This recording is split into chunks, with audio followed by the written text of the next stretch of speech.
Welcome back to the TruGolf Academy. You've joined me, Jon Watts, today at Branston Golf and Country Club. Today's video is all going to be about impact. I'm going to show you possibly one of the best drills to help you really nail your impact, whether you're trying to hit it high or whether you're trying to hit it low. This drill is for you.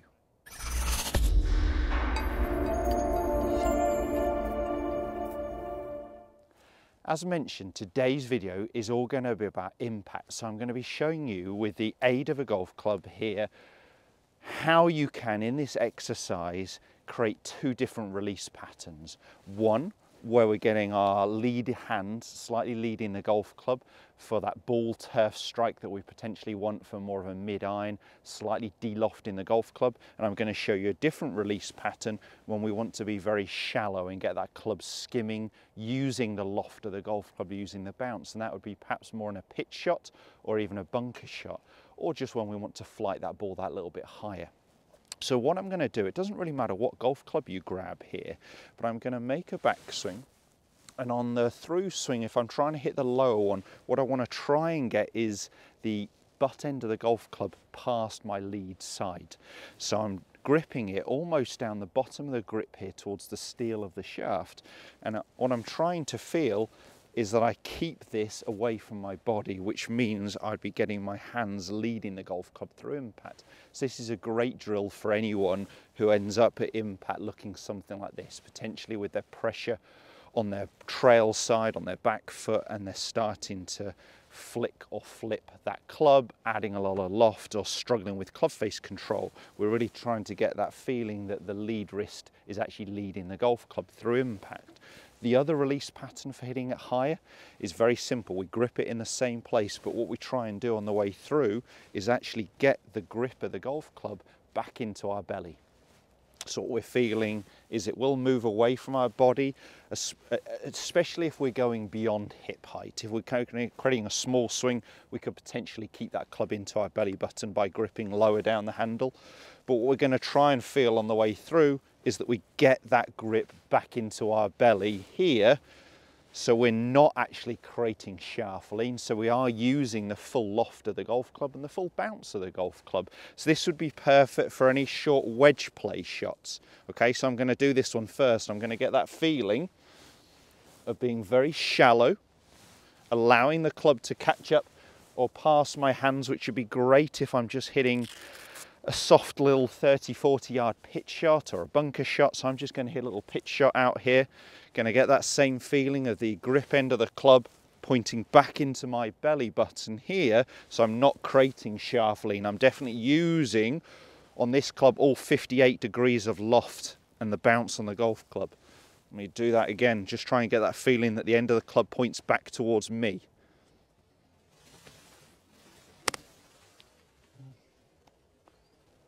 It's a nice high flight, very shallow scrape of the turf. Really felt like I used the bounce of the golf club. The reality is the best pitchers in the world, they're not striking the ball first. They're getting ball turf contact, potentially even with those pitch shots, the turf a little bit before the ball. But we want that club to glide, we want it to skim. So we want to use the bounce of the golf club, and that's what that exercise is getting me to feel, is that grip end pointing back towards me, use the loft. Now, on a shot where I actually want a little bit more of a descending blow and naturally de-loft that golf club, so the average with a mid-iron here that I've got, a 7-iron, on tour is 11 degrees of shaft lean. That means they get the handle of the golf club slightly ahead of the golf club head end. We wouldn't expect a slower swinger to create that much or be able to de-loft it that much. 11 degrees of shaft lean doesn't mean I de-loft my golf club by 11 degrees. Most of these guys and girls are de-lofting by about 4 or 5 degrees. So I've got a 7-iron here. Effectively, I'll almost be at impact hitting it with more of a 6-iron loft.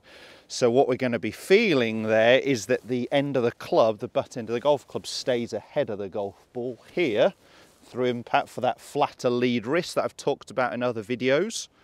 And I'll put a link to a video I've done with a hanger that's fantastic for that as well, to get that same sensation of this flat lead wrist, hands leading through impact. So get that same sensation again that way. This would also be really good if you're trying to hit low punch shots, anything where we're flighting it under the wind or under tree branches. Let's give that one a go.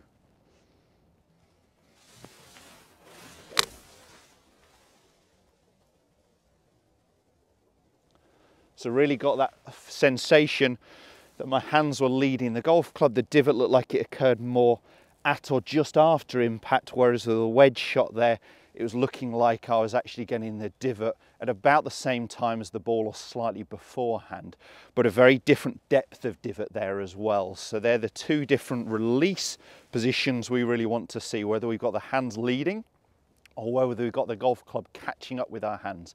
And that exercise of just simply gripping towards the bottom of the handle and either getting the sensation of the handle is away from my body, that is that flat lead wrist de-lofting the golf club, great for low shots as well, or whether we're getting the end of the club back into our belly button here to really use the loft, use the bounce. You need both shots. You cannot just play good golf with one of them. So you learn those two different release patterns and it's going to really help your golf game. I hope that video helped. If it does, give us a thumbs up and do subscribe to the video so you never miss another video again. New content every Tuesday and Thursday, as well as some Saturday specials. Thanks guys, we'll see you soon.